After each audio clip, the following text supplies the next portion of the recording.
ඔන්නමයි විස්ථාපනයේට මෙන්න මේ විදිහේ අර්ථ දැක්වීමක් තමයි තියෙන්නේ. මෙන්න මෙතනින් පටන් ගත්ත කියලා හිතන්නකො.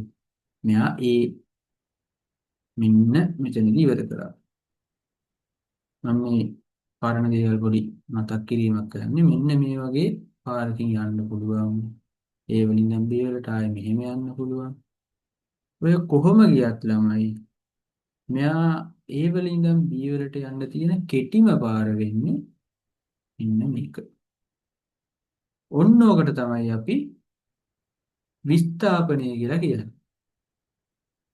විස්ථාපනය කියලා කියන්නේ මෙන්න මේකට. සරල රේඛීය කෙටිම දුර. දැන් අපෙන් අහන්නේ විස්ථාපන කාල ප්‍රස්ථාර ගැන. විස්ථාපන කාල ප්‍රස්ථාර කියන්නේ මොකද්ද? කාලය ගත වෙනවා. නිකන් හිටියත් කාලය ගත වෙනවා. අපි වැඩක් කරත් කාලය ගත වෙනවා. ඉතින් ඒක හොඳට මතක තියාගන්න ඔයාලා. ඉගෙන ගන්න ළමයි විදිහට ඒකත් ලොකු වැදගත් වචනයක් මම කිව්වේ. අපි නිකන් හිටියත් කාලය ගත වෙනවා. අපි වැඩ කරත් කාලය ගත වෙනවා.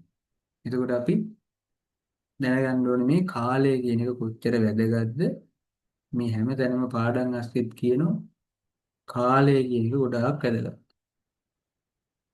දැන් මෙතනදී අපේ විස්ථාපන කාල ප්‍රස්ථාරවලදී කාලය කියන ළමයි දැන් අපි හිතමු මෙතනදී තප්පර බිඳුවෙන් පටන් ගත්තා. මෙතන අපිට ගාණිත් දීලා තියෙනවා තප්පර 5 දක්වා කාලය ගත වෙනවා.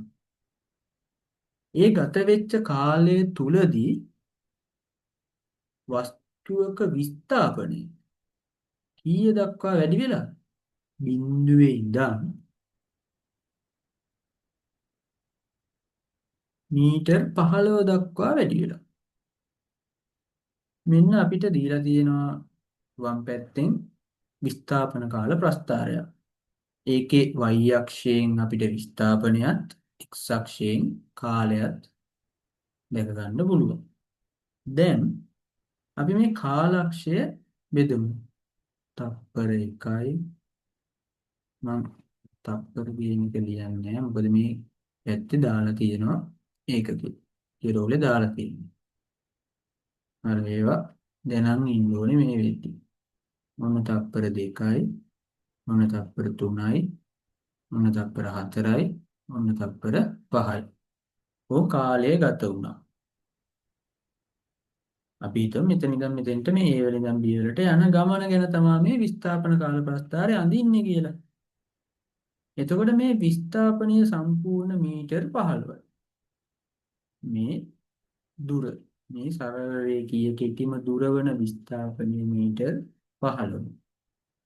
මේ මූල ලක්ෂයේ බිඳුවයි දෙපැත්තටම අදාළව. දැන් පළවෙනි තප්පරයේ යද්දී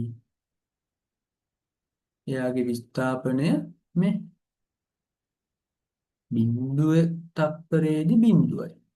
මෙතන පළවෙනි තප්පරයේ ගත වෙද්දී එයාගේ විස්ථාපනය 3 වෙලා 3 මීටර දක්වා වැඩි කර වෙන්නේ. chat එකේ මැසේජ් දානවා කට්ටිය.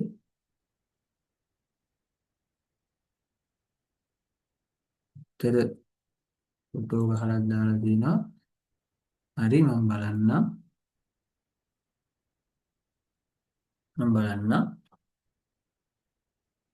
හරි. අපි පළවෙනි තප්පරයේදී මීටර් 3යි.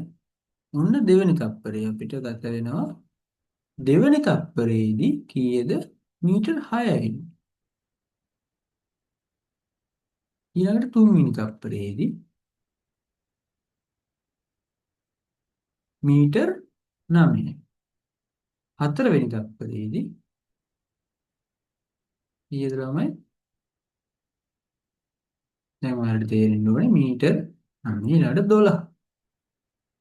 ඕම අවසාන තප්පරේ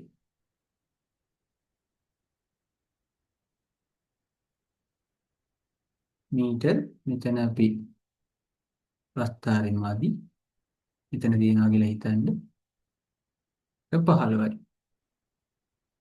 ඔන්න සරල රේඛීය ප්‍රස්ථාරයක් අපිට ලැබෙනවා y සමානයි mx ආකාරයේ ප්‍රස්ථාරයක්. ඔන්න ඔය විදිහටනේ. තේරුණාද? ඔන්න විස්ථාපන කාල ප්‍රස්තාරයක් හරියටම තේරුම් අරගෙන අඳින හැටි. දැන් ළමයි ඊළඟට තමයි මෙතන තියෙන වැදගත්ම පොයින්ට් එක. අපි හිතමු විස්ථාපන කාල ප්‍රස්තාරයක් අපිට මේ විදිහට දීලා තියෙනවා කියන්නේ.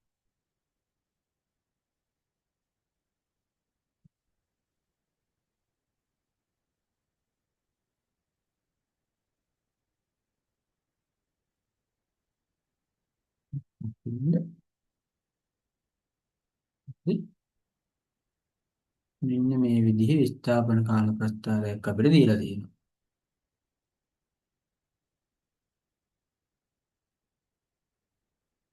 y අක්ෂයෙන් විස්ථාපනයත් x අක්ෂයෙන් කාලයත්. කාලයමයි ඉන්නේ තප්පර වලින්, විස්ථාපනයමයි ඉන්නේ මීටර වලින්. දැන් ළමයි අපිට මේ ප්‍රස්ථාරයේ අනුක්‍රමණයක් හොයන්න පුළුවන්. ප්‍රස්ථාරයක අනුක්‍රමණයක් හොයන්න පුළුවන්.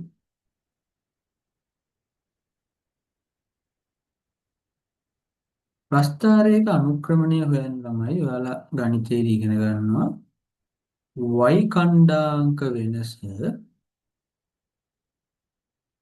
x ඛණ්ඩාංක වෙනසින් බෙදුවාම එන අගයට තමයි අපි අනුක්‍රමණය කියලා කියන්නේ මේ ප්‍රස්ථාරයක. එතකොට මේ වගේ ප්‍රස්ථාරයක දැන් අපි හිතමු අපි කලින් ගාන ගමු මෙතනදී 15ක් විස්ථාපනයේ තිබ්බා තප්පර 5ක් ගත වුණාම. එතකොට මෙතනදී බිඳුව. දැන් y ඛණ්ඩාංක වෙනස විදිහට අපි මේ දුරම තියෙන ලක්ෂ දෙක ගමුකෝ. මේ 15 සහ බිඳුව කියන එක ගමුකෝ දැනට. විස්ථාපනයේට මේ y ඛණ්ඩාංක කියන්නේ මේ අතර තියෙන ඒවානේ. එතකොට වෙනසක් ගද්දි මේ 15න් බිඳුව අඩු කරනවා. ඒකකය ළමයි මීටර. ඊළඟට x ඛණ්ඩාංක වෙනස. මේ 5 මේ පැත්තේ තියෙන්නේ බිඳුවනේ. 5න් බිඳුව අඩු කරා. කීයද 15න් බිඳුව අඩු කරාම අපිට 15ක් ලැබෙනවා. මීටර 5න් බිඳුව අඩු කරාම තප්පර 5ක් ලැබෙනවා. එතකොට මේකෙන් ලැබෙන උත්තරේ මොකක්ද? දැන් විස්ථාපන කාල ප්‍රස්ථාරයේ අනුක්‍රමණයෙන් ලැබෙන උත්තරය වෙන්නේ දැන් ඔයාලට පේනවා 15 බෙදීම 5න් ලැබෙන උත්තරේ නම් වෙන්නේ කීයද? 3යි. මෙන්න මේක තමයි වැදගත්ම පොයින්ට් එක. මේ ඒකකෙන් අපිට මොකක්ද හම්බෙන්නේ? මීටර තියෙනවා, ඉර යට තියෙනවා තප්පර, ඊට ඉර උඩට ආවහම ඍණ එකක් වෙනවා. ඔය තියෙන වැඩි මොනවද ඇවිල්ලා තියෙන රාශිය? මොකක්ද ඇවිල්ලා තියෙන රාශිය? උත්තරේ දාලා දෙනවා. උත්තර දාලා තියෙනවා 15 තුනයි 5න් එකක්. හරි. හරියට හරි. මම මටත් වඩා සංකීර්ණව හදලා තියෙනවා වැඩි. 3යි මිශ්‍රණය එක කියලා අරන් තියෙනවා. නියමයි සුපිරි. හැමෝම පැහැදිලිව තේරුම් අරන් තියෙනවා වැඩි. එතකොට මෙතනදී වැදගත්ම පොයින්ට් එක තමයි විස්ථාපන කාල ප්‍රස්ථාරයේ අනුක්‍රමණයෙන් මොකද ලැබෙන්නේ? විස්ථාපන කාල ප්‍රස්ථාරයේ අනුක්‍රමණයෙන් අපිට ලැබෙන රාශිය මොකක්ද? ඉක්මනට දාන්න chat එකේ. දැන් මේ ඒකකේ දැක්කහම ඔයාලට තේරෙන්න ඕනේ. හරි. උත්තර දාලා දෙනවා. විස්ථාපන කාල ප්‍රස්ථාර අනුක්‍රමණයෙන් අපිට ලැබෙන රාශිය වෙන්නේ ප්‍රවේගය.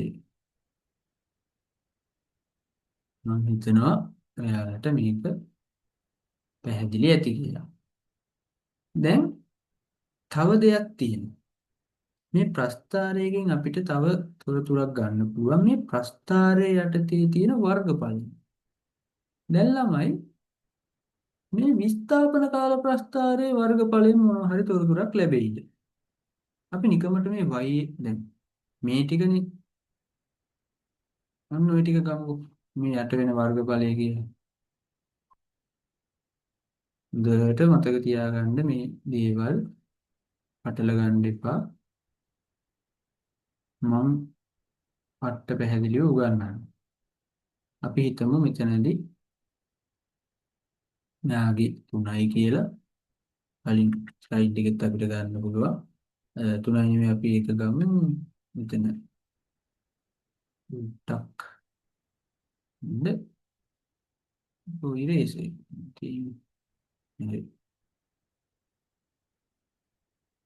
මෙතනදී ගමු අපි 9යි කියලා. විස්ථාපනයේ මීටර 9යි. තප්පර 3ක් ගත වෙනවා කියලා හිතමුකෝ. මේ ගානට අදාළව දැන් මෙතන තියෙන ත්‍රිකෝණයන්නේ. ත්‍රිකෝණයක වර්ගඵලය හොයන්න ඔයාලට තියෙනවා භාගය වැඩි කිරීම ආධාරකය වැඩි කිරීම ලම්බ උස. පැහැදිලිව අහන් ඉන්න ළමයි මොකද්ද මේ කරන්න යන්නේ කියලා. ඔයාලට ජීවිතේට අමතක වෙන්නේ නැහැ ඊළඟට මේකෙන් පස්සේ. භාගයයි මම දැන් කරන් ගිහින් අන්තිමට පෙන්නන්නම් මොකද්ද මේකෙන් ලැබෙන අවුට්පුට් එක කියලා. ආධාරකයේ විදිහට අපිට 3යි s තියෙනවා. තප්පර ලම්බ උස විදිහට තියෙනවා මීටර 9. දැන් මේක ಗುಣ කරලා ගත්තු උත්තරේ නම් ළමයි නවවරක් 3 27යි. 27 දෙකෙන් බෙදුවාම ඔයාලට එනවා උත්තරේ 13.5යි කියලා. උත්තරයක් නම් ගන්න පුළුවන්. නමුත් මේ ඒකක ගුණ කරලා බලන්න. ms කියලා එකකයක් තියෙනවා. ms එක කියලා ඒකකයක් මගින් ඉගෙනුවද නැහැ. ඒ කියන්නේ ළමයි මෙහෙම ඒකකයක් නැහැ. මෙහෙම භෞතික රාශියක් නැහැ. මීටර තප්පර කියලා භෞතික රාශියක් තියෙනවද නැහැ. ඒ කියන්නේ විස්ථාපන කාල ප්‍රස්ථාරයක ඒ ප්‍රස්ථාරයේ යටතේ තියෙන වර්ගඵලයෙන් අපිට එහෙම භෞතික රාශියක් එන්නේ නැහැ. ඒක හොඳට මතක තියාගන්න. එන්නේ නැහැ කියන එකයි මම එතනදී පෙන්නුවේ.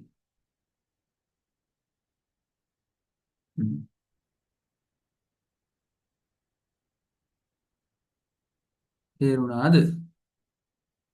හොඳට මතක තියාගන්න විස්ථාපන කාල ප්‍රස්ථාරයක ප්‍රස්ථාරයේ වර්ගඵලයෙන් ප්‍රස්ථාරයේ යටතේ යට වෙන වර්ගඵලයෙන් මුකුත් පැහැදිලි භෞතික රාශියක් අපිට ගන්න බෑ. මේක මම පැහැදිලි කරලා දෙන්න ඕන නිසා තමයි ඒක වෙනම ඇදලා ගාන හදලා නමුත් උත්තරය ආවට ඒකකය අපි දන්න භෞතික රාශියක් නෙවෙයි කියලා පෙන්නනවා. ඒක ඔයාලා තේරුම් ගන්න. මම නිකන් කියලා වැඩක් නැහැ. ළමයි විස්ථාපනය කාල ප්‍රස්ථාරයක යටවන වර්ගඵලයෙන් කිසිම රාශියක් එන්නේ නැහැ. එහෙම කිව්වහම ඉතින් එහෙම වැඩක් නැහැ. මම හදලා පෙන්නනවා. මේවා ෆිසික්ස් භෞතික විද්‍යාව කියන්නේ අපිට කරලා පෙන්වන්න පුළුවන් වෙන්නේ. මෙන්න බෑ මෙහිම දේවල් නැහැ කියලා පෙන්වන්න පුළුවන්. ඒක තමයි ෆිසික්ස් එක හරියට ගන්න තැන. හරි? අපි බලමු ඊළඟට මොකද අපිට තියෙන්නේ කියලා.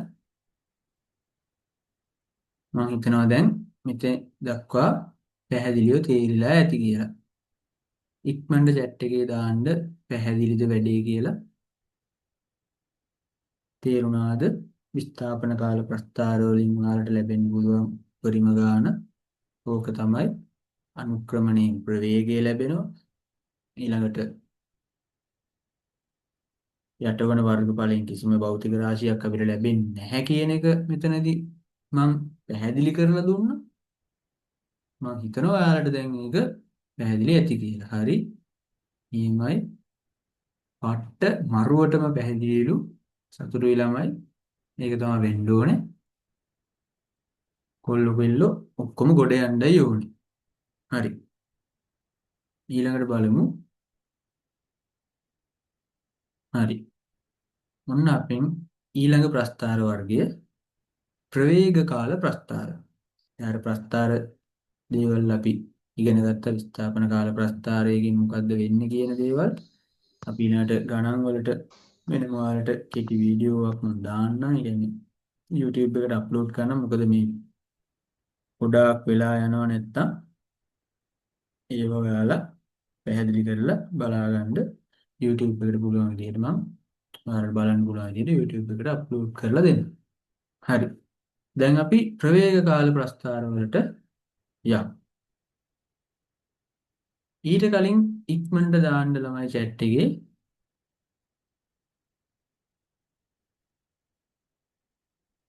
ප්‍රවේගයේ මොන රාශියක්ද ඉක්මනට දාන්න. කයි කයි මොනයි රයි ඉක්මනට දාන්න. තත්පර 10ක් ඇති දාන්න ප්‍රවේගයේ මොන රාශියක්ද? අපි භෞතික රාශි වර්ග දෙකක් තියෙනවා දෛශික රාශි සහ අදිශ රාශි කියලා. දෛශිකයක් සුපිරි පිරි උත්තර දානවා. හරි දෛශික රාශියක් ප්‍රවේගය කියන්නේ. දැන් මට අමුතුවෙන් උගන්වන්න දෙයක්ුත් නැති තරම් මම හිතනවා ඔයාලට මේක පැහැදිලි ඇති කියලා. ප්‍රවේග කාල ප්‍රස්ථාර ගැනත් මට කියලා දෙන්න තරම් පැහැදිලි ඇති. හරි අපි බලමු මුලින් මේ ගානෙන් මොකක්ද අපිට මෙයාලා කියන්නේ කියලා.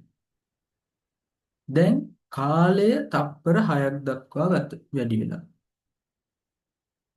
ප්‍රවේගය 0 ඉඳන් 18 දක්වා වැඩි වෙලා. නිකන් හිතන්න ළමයි නිශ්චලතාවයෙන් චලිතය ආරම්භ කරපු වස්තුවක් තප්පර 6ක් ගත වෙද්දී එයාගේ ප්‍රවේගය තප්පරයට මීටර 18ක් වැඩි කරගෙන. නවත්තලා තිබ්බ වාහනයක් ස්ටාර්ට් කරගෙන වේගය වැඩි කරගෙන ගමන් කරනවා. තප්පර 6ක් යද්දී එයාගේ ප්‍රවේගය බැලුවාම තප්පරයට මීටර 18යි. ඕම් සිද්ධිය. සාමාන්‍ය භෞතික සිද්ධියක්. 아무තු දෙයක් නෙමෙයි. ඒකට අපි ප්‍රස්ථාරයක් ඇඳලා මොකද්ද මේ වෙන්නේ කියලා තේරුම් ගන්නවා මෙතන. ඒක තමයි මේ කරන්නේ. ෆිසික්ස් වල සම්පූර්ණ තියෙන්නේ මේ වගේ තේරුම් අරගෙන කරගෙන යන වැඩ. එතකොට දැන් මේ ප්‍රවේග කාල ප්‍රස්ථාර අපිට y අක්ෂෙන් තියෙනවා ප්‍රවේගයත් x අක්ෂෙන් තියෙනවා කාලයත් y මේ පැත්ත x. අපි ඉස්සෙල්ලා වගේම බෙදාගමු. දැන් මෙතන තප්පර 6කට බෙදෙන්න ඕන. 1යි 2යි 3යි 4යි 5යි උන් තප්පර 6යි. බිංදුව වෙනි තප්පරේදී කියන්නේ නිශ්චලතාවයෙන් චලිතය ආරම්භ කරේ. බිංදුවේදී ප්‍රවේගය බිංදුවයි. දැන් වාහනේ නතර වෙලා තියෙන්නේ. ඉතින් එච්චරයි. කාලය ගත වෙන්නේ නැහැ. වාහනේ යන්නේ නැහැ. බිංදුවේදී බිංදුවයි. ආයේ එතන අමුත්තක් නැහැ. තප්පර එකක් ගත වුණා. එයාගේ ප්‍රවේගය දැන් වැඩි වෙන්නේ ප්‍රවේගය ළමයි. ඔන්න තප්පර එකක් ගත වෙද්දී ප්‍රවේගය 3යි. දෙවෙනි තප්පරේදී ප්‍රවේගය 6යි. තුන්වෙනි තප්පරේදී ප්‍රවේගය 9යි. හතරවෙනි තප්පරේදී 12කුත් ඊළඟට 15කුත් අන්තිම අවසාන තප්පරේදී 18 දක්වා වැඩි වුණා. ළමයි නම්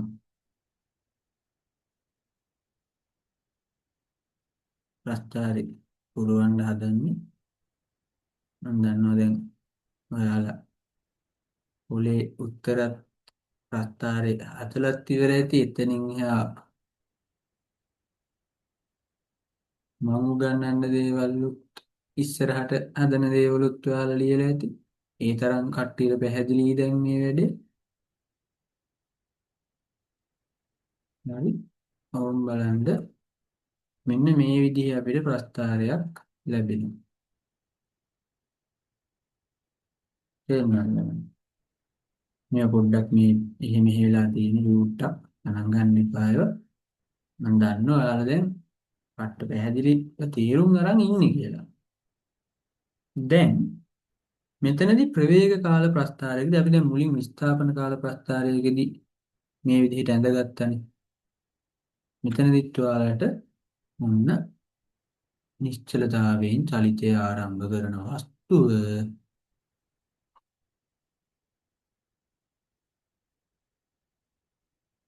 තප්පර 6ක් ගත වෙද්දී තප්පරයට මීටර 18ක් දක්වා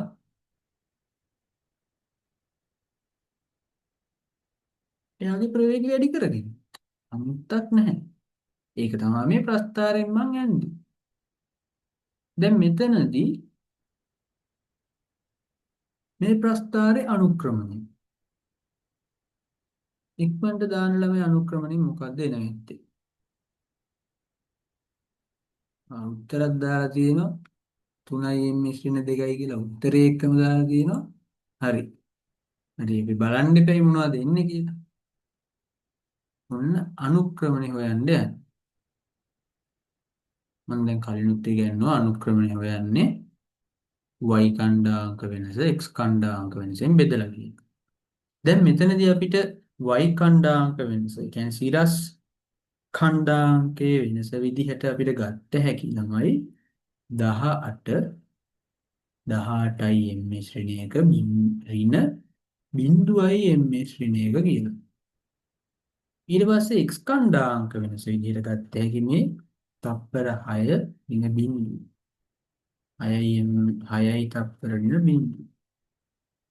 ඕක අපිට මෙන්න මේ වගේ ආසන්නම ලක්ෂ දෙකකින් ගත්තත් වැරද්දක් නෑ ළමයි. මම එහෙමත් හදලා පෙන්නන්නම්. මේ වගේ මැද තියෙන ලක්ෂ දෙකකදී අපිට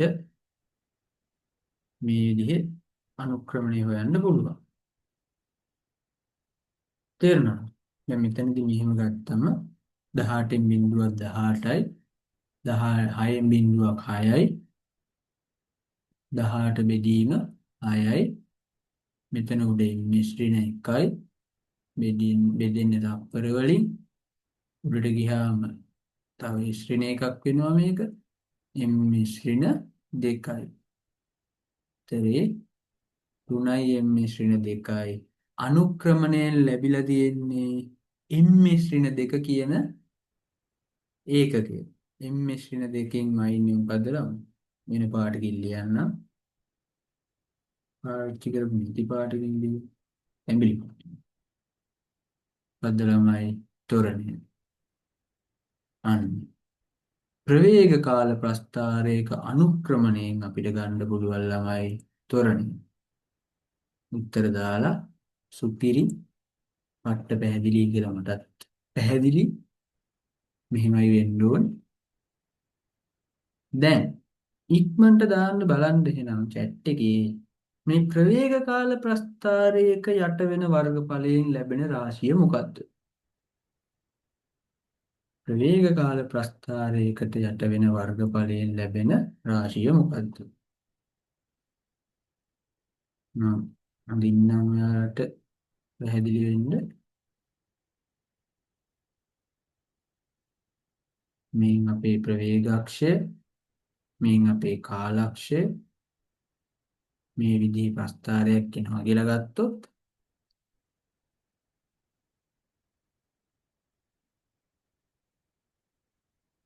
මෙන්න ප්‍රවේගාක්ෂය මෙන්න කාලාක්ෂය. මම කෙටියෙන් දැනට පැහැදිලි කරන්න ඔයාලට මේන් යට වෙන වර්ගඵලය. මම දැන් ඒකක මේ අගයන් දදා සුළු කරන්න අවශ්‍ය නැහැ. මම දන්නවා දැන් හැමෝටම වැඩි පැහැදිලි කියලා. අපි ඒකකින් සුළු කරගෙන යමු. මෙතන තියෙන ළමයි ප්‍රවේගයක්. ප්‍රවේගයේ ඒකක වෙන්නේ තප්පරයට මීටර. අපි කමන්නේ අගයකුත් දාමුකෝ. කලින් එකට අදාළව අපි 9යි 3යි ගමුකෝ. 9යි m ශ්‍රේණි 1යි කාලය තප්පර 3යි කියලා. දැන් මෙන්න මේ කොටසේ මේ ත්‍රිකෝණ කොටසේ වර්ගඵලය තමයි අපිට හොයන්න තියෙන්නේ. ත්‍රිකෝණයක වර්ගඵලය හොයන්නේ තමයි භාගය වැඩි කරා ආධාරකය වැඩි කරා ලම්බ c. භාගය වැඩි කිරීම ආධාරකය විදිහට අපිට තියෙන්නේ තප්පර 3. ලම්බ උස විදිහට අපිට ගන්න පුළුවන් 9යි m ශ්‍රේණි 1. තප්පරයට මීටර 9ක ප්‍රවේගය කියන එක. භාගය වැඩි කිරීම ඉස්සෙල්ලාගේමයි 27. උත්තරේ විදිහට අපිට එනවා 13.5. 13 වේග 226.5 වේග 1යි. ඔය විදිහට හුරු වෙන්න ළමයි මේ ගණන් හදන්න. එතකොට දැන් m ශ්‍රේණ 1 වැඩි වෙන්නේ තප්පර වලින්. මෙයා ධන එකක් මම කලිනුත් පැහැදිලි කරා. ඕන් ධන එකට ඕන් ඍණ එක කැපුණා. මෙන්න m ඉතුරුණා 13.5 මීටර. මීටර මීටර වලින් මොකද්ද ළමයි මයින්? දැන් මෙතනදි ප්‍රවේග කාල ප්‍රස්ථාරය යන්නේ දෛශිකනේ. එතකොට විස්ථාපනය. තේරුණාද? ප්‍රවේග කාල ප්‍රස්ථාරයක යටවන වර්ගඵලයෙන් අපිට විස්ථාපනය ගන්න පුළුවන්. මම සමරිය ලියනවා ප්‍රවේග කාල ප්‍රස්ථාරය වෙන පාඩක් ගමු අපි. අතු පාඩ ගමු. ප්‍රවේග කාල ප්‍රස්ථාරයේ අනුක්‍රමණය මොකද්ද ළමයි ලැබුණේ? ප්‍රවේග කාල ප්‍රස්ථාරයේ අනුක්‍රමණයෙන් අපිට ලැබුණා y ඛණ්ඩාංක වෙනස x ඛණ්ඩාංක වෙනසින් බෙදුවේ y ඛණ්ඩාංක ඒකකයේ විදිහට තිබ්බේ අපිට තප්පරයට මීටර. එයා තප්පර වලින් බෙදුවාම අපිට ආවා ms ඍණ 2 කියන ඒකකේ. ඒකෙන් අපිලා මයින්නේ ළමයි ත්වරණය. ඒ කියන්නේ ප්‍රවේග කාල ප්‍රස්ථාරයක අනුක්‍රමණයෙන් ත්වරණය ලැබෙනවා. යටවන වර්ගඵලය වෙන වර්ගඵලය මොනවද ළමයි ලැබෙන්නේ? එතනදී අපිට මේ ಗುಣ කිරීමේදී තියෙන මිශ්‍රණයක S වලින් කියන්නේ මෙතන ධන එකයි මේ දාන්නේ සාමාන්‍යයෙන් මොකලට පැහැදිලි වෙන්නයි මේ ධන එක කියන එක දාන්නේ. ඕම් ඒකකයේ විදිහට මීටර ආවා. යට වෙන වර්ගඵලයෙන් මේ ප්‍රස්ථාරයේ ප්‍රවේග කාල ප්‍රස්ථාරයේ විස්ථාපනය ලැබෙනවා. මොන්න පැහැදිලි ළමයි වැඩි.